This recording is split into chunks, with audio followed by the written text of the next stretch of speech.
Hello everyone, I am the Young Millennial Budget. Welcome to or welcome back to my channel. If you have a moment and you like the video today, please remember to like and subscribe because it really does help out my channel. Today, I will be doing a full recap of my January 2021 budget on YNAB. So this is my very first time participating in a monthly recap, and I'm going to take a page out of fellow YouTubers Gen Z Finance and Barlow Street to kind of organize my thought process in this video. Something I've already done was reconcile my individual budget accounts. I typically do this on a weekly basis anyway. For the very first time, I'm going to reconcile my tracking accounts. So at this time, my current tracking accounts are my 2 student loans, my brokerage account, and my 2 retirement accounts. I have no changes at this time to my student loan accounts, but on Robinhood, let me update my account balance. My balance is $298.32 at this time, and this is a slight market loss, but I'm hoping that when the market stops fluctuating so much, I'll have more gains for next month. But at this time, I'm okay with the loss.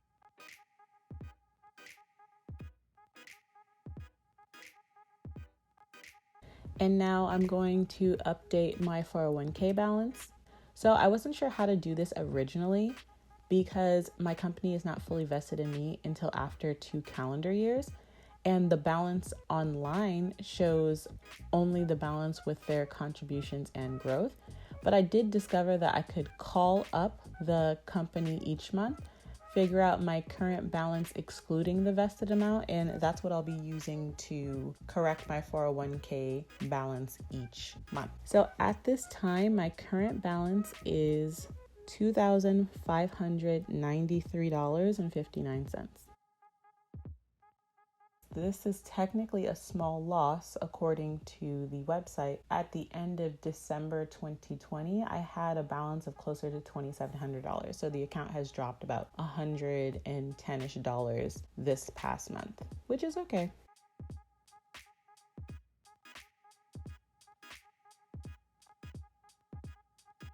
And next, I'm going to update the balance on my Fidelity 401k. The current balance on that is $671.89. And this is a $36.89 increase, which I'm very excited about because this is my very first month having a Roth IRA in my life. And currently my investment strategy is to figure out what individual stocks I'll be using as my basis and then investing more in index funds and ETFs. Hopefully I'll continue to have strong growth in the months to come. So now that I have reconciled all of my tracking accounts, I'm going to briefly discuss the 34-day reset challenge because today is the last day of the challenge. And I do have some instances in which I broke the rules. And I already pulled out these instances on my budget here. So first I want to share how I've categorized this flagging system that I just started. I originally heard of this method from my fellow YouTuber Budgets with Grace. I originally saw her doing this and kind of mimicked her style here. If you would like, you can pause and see what each color means. So on the 34-day reset, all the times I broke the rules was here with my red flags. I skipped over discussing my overspending and decided I'll just create a video where I discuss the 34-day reset challenge. Yeah, that is all my overspending during the 34-day challenge. Essentially, that ends up totaling $338.69 was overspent. Granted though, on my second paycheck, I did say I was going to buy this desk, so I allocated money to it, and I kind of feel it's essential. So if I remove that, that's $280.52. And if I go into my budget, I can show you how much money I saved on the 34-day challenge. So the categories I wasn't trying to spend any money in was my dining out and my fast food. And that's underfunded by $104.39. So I saved that amount thus far. I also wasn't trying to spend any money on any non-essential fun activities and did happen to go bowling and the Smirnoff Ice, and I saved essentially whatever 125 minus $16.95 is. And with gaming, I saved an additional $5 here. And those were the only categories I was not trying to spend money in. I'll put the total amount here, and that's how much money I saved on the 34-day reset challenge, which is something I would not participate in again in the future. The next thing I'm going to do in my January recap is to look at my YNAB report. My total spending for this month was $2,554.18, with a whopping 52% going towards my housing and living, which is probably more than it should have been because this month I had to spend a lot of money on moving costs. That was my security deposit, UPS change, and the desk because I didn't move with my desk. Home restock is a little bit more than I anticipated. Like I mentioned in my last video, this is mostly because I'm not the only one restocking the house, but we do split these bills, so that's okay. If it starts getting too high or is like consistently at the $60 mark, I'm more likely to have a conversation with my friend, but for now it's fine. My next biggest category is 2021 goals, and that is $600. As I mentioned in my 2021 financial review, I dislike the fact that there's not like a money allocation chart. There's only a spending chart.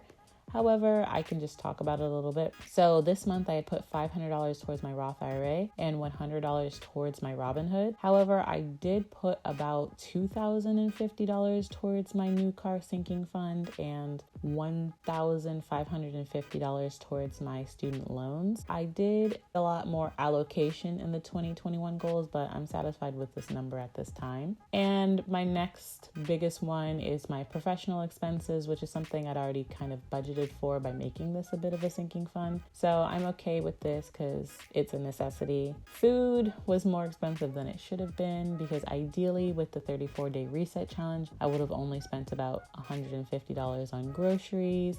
And I was even a little bit under, but I did, I dined out and ate some fast food, but this is still better than my usual. So I'm not too disappointed. This is a little bit skewed because when I was dog sitting, I bought the dog food, and instead of using the money the person had paid me directly towards the dog food, I decided to save that for Transfer Tuesday and just covered it with money in my budget. So technically the spending should be a little bit less, but that's fine too. And then just for fun, 1%, that's just the bowling and the Smirnoff Ice. And yeah, I'm pretty satisfied with my spending report for this month. So if I jump into income versus expenses, you can see what I'm talking about in total. I got $6 in interest, $4,000 in salary. And like I said, it was actually like one additional paycheck.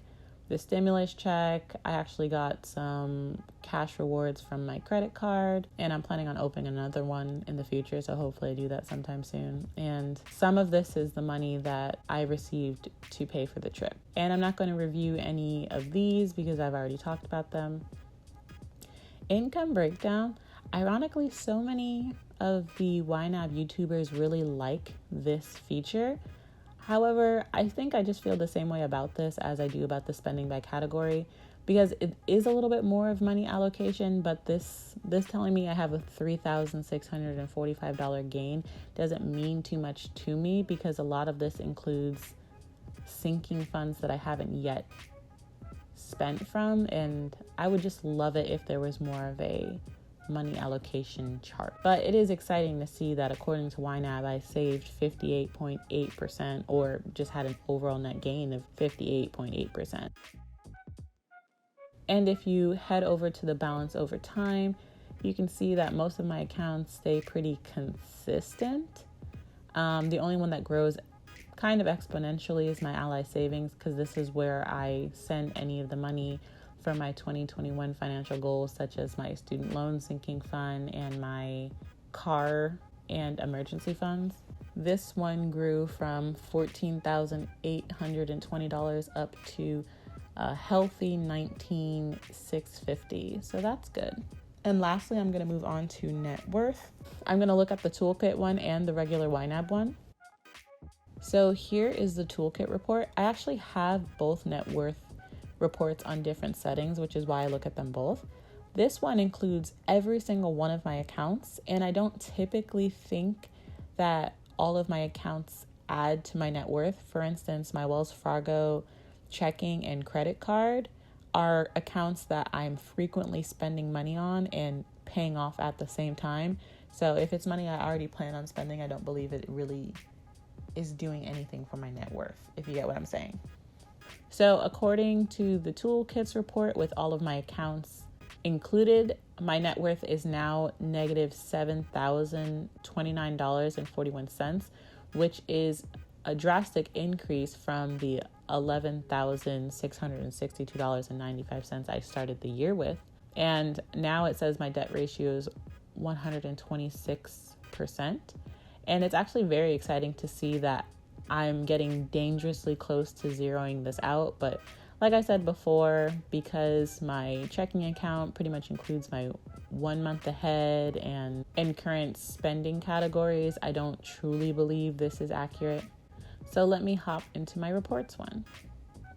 So with this one, I exclude the accounts I was talking about. That's my Wells Fargo checking, my Wells Fargo credit card. I also don't include my Gap card because that really only has 1 or 2 transactions in a month that I always pay off, and I don't really include my reimbursement buffer. So with that included, it says that my net worth is actually negative $10,817.83, with my overall debt being the $34,200, which is my student loan debt, and my assets being a whopping $23,382.17, which I'm actually very excited for because this is a lot more than I had imagined I would be at this time. This month I had about a $6,300 increase in my net worth, and that's a net change of 36.8% from the last month, which is so extreme. But I am getting to that point where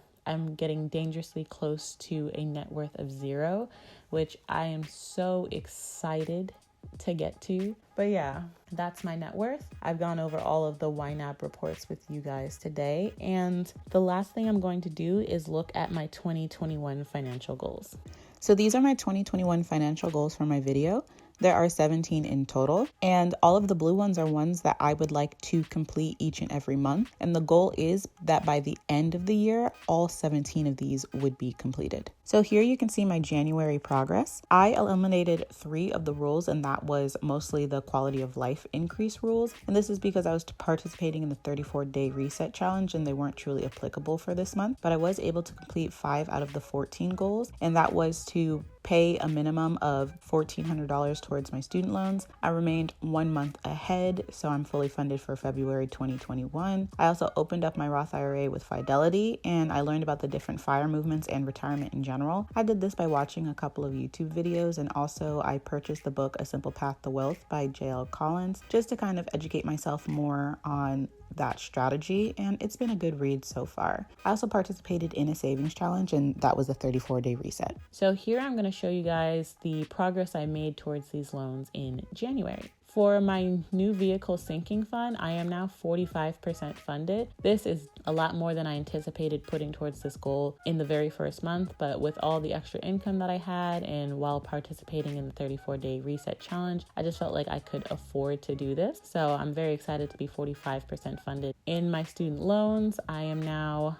34% funded with $22,440 to go. I'm sure this progress will drastically slow down in the months to come because I am debating on funding this category a little bit less. My emergency fund, I'm 86% funded. So like I've mentioned in previous videos, I actually started with a balance of $4,025. So that's almost an 80% funded right there. My Roth IRA, I was able to fund 21% this month, and this was mostly due to me putting a large portion of my Robinhood money towards my Roth IRA and putting some of my Transfer Tuesday money towards my Roth IRA. And with my Robinhood, I am 34% funded. I already had $200 in my Robinhood at the beginning of this year, and I put an additional $100, so I have $300 vested out of my $500 goal. So that's actually a lot closer to 60%. But as all of you guys might know, Robinhood has been getting a really bad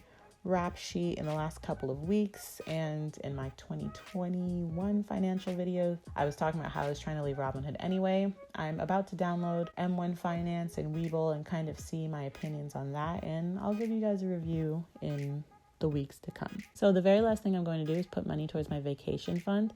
So the way that I decided to fund it this month is just to put the last 3 digits of all of my accounts into my vacation fund, but I'm going to exclude my reimbursement and cash on hand because I typically do not carry cash and this is not truly an account. So you'll see exactly what I mean in a minute. With my Wells Fargo checking account, the last 3 digits are $9.11. With my Wells Fargo savings account, my last 3 digits are 0.01.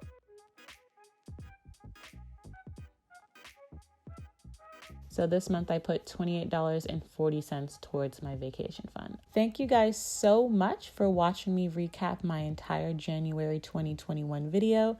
I know this is a little bit long, but I do think in the months to come, when I'm a little bit more strategic and have a streamlined list of things that I do, it'll be a little bit shorter. Thank you for watching. If you like the video, please remember to like, comment below, and subscribe. And I will talk to you guys in a couple days.